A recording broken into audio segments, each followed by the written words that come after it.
Hello, hello, hello, hello, hello. So, I have been thinking about making a video for a lot of this week, but this is the first time that I actually feel up to it. And luckily, that's for a good reason. The reason being that I feel better than I did. So, I'm going to try and sort of give a bit of a, if I can even remember the order that things have happened. So, luckily, I do speak to a counsellor, but he just so happens to be having his summer holidays. And the thing is that with my emetophobia and the fact that I still can't believe it, like looking back now, I still can't believe I went 22 years without throwing up. I still can't believe it, purely because the amount I feel nauseous is tons, especially with anxiety. I think anybody with anxiety and emetophobia knows, like, it's the most horrible cycle. So like, I've spent the vast majority of those 22 years with IBS, tummy problems, feeling nauseous, but doing everything I could to kind of avoid throwing up. And yes, even though I went to some quite extreme measures, I'm still quite shocked that it was 22 years. And even the times when I was ill but didn't throw up, I'm still quite shocked. I'm still quite shocked that that it lasted that long. I do feel quite certain. I could be totally wrong here. I could be totally wrong. I do feel though that as much as no one likes it, as much as I hated it, as much as I dreaded it, I do feel that part of the reason it happened this time and not all the other times was because, I'm nervous to say this, but was because I was ready, if that makes sense. It feels very, very strange to say, especially since it's a phobia I still have, but I think it was like I weighed up the pros and cons in my mind, and I was like, feel like this or throw up, and I was like, throw up. And so that's totally new for me. I don't think throw up was like never the decision I would ever make, like, no matter how ill I felt. So for some reason this time I was just like, maybe I kind of want to. I don't know, like, not without obviously feeling ill, but like maybe I would prefer that than to feel like this. So that's what I feel.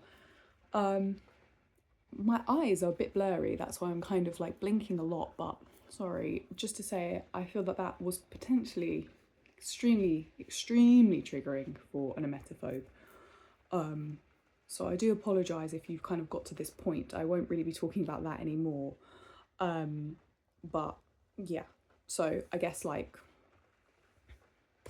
anyway, so basically what I was going to say was,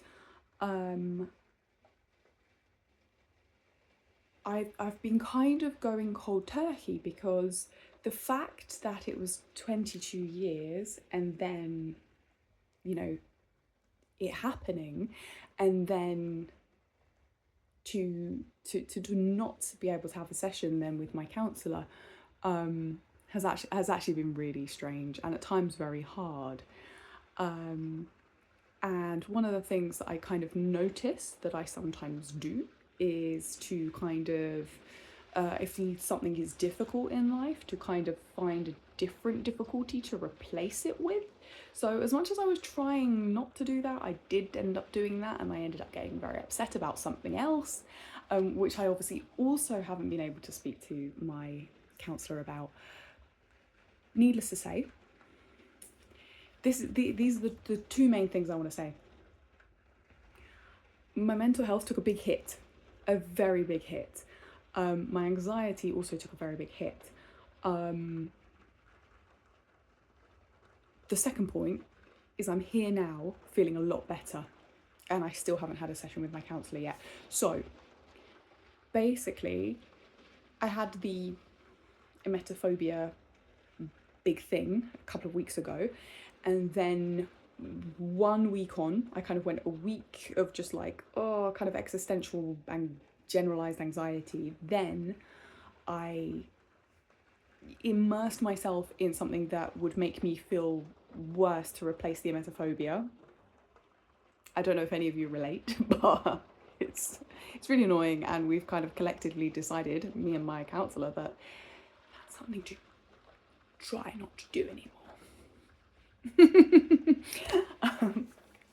But yeah, so anyway, lesson learned, and then my anxiety kept ramping up, totally understandably. So at that point, I was like, okay, I am now going on my citalopram. That might have been when I recorded the last video. Yes, in the black dress, because in that one, that was the same day that I decided to distract myself with something else. So anyway, or the day after, so I decided to go on citalopram that day.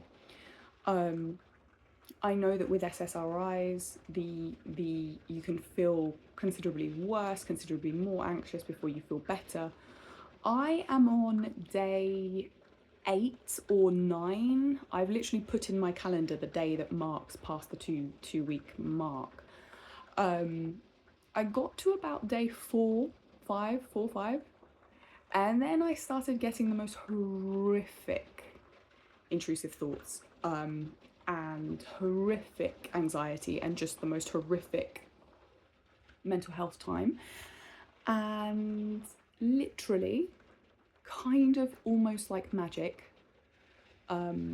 today I've gone into work and I feel absolutely fine. Absolutely fine. Almost like the SSRIs have just done their magic, or as if I have kind of figured some shit out. It's been slow, it's been like walking through fire, but I'm here, and I would not go so far as to say fine. It feels quite scary to say that, but I do feel fine.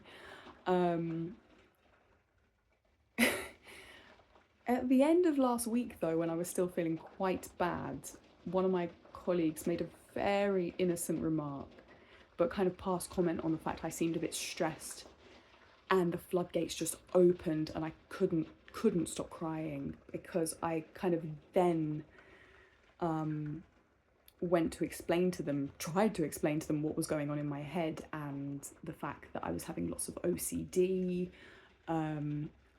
just as a way of coping with the manicness of what was going on inside my head.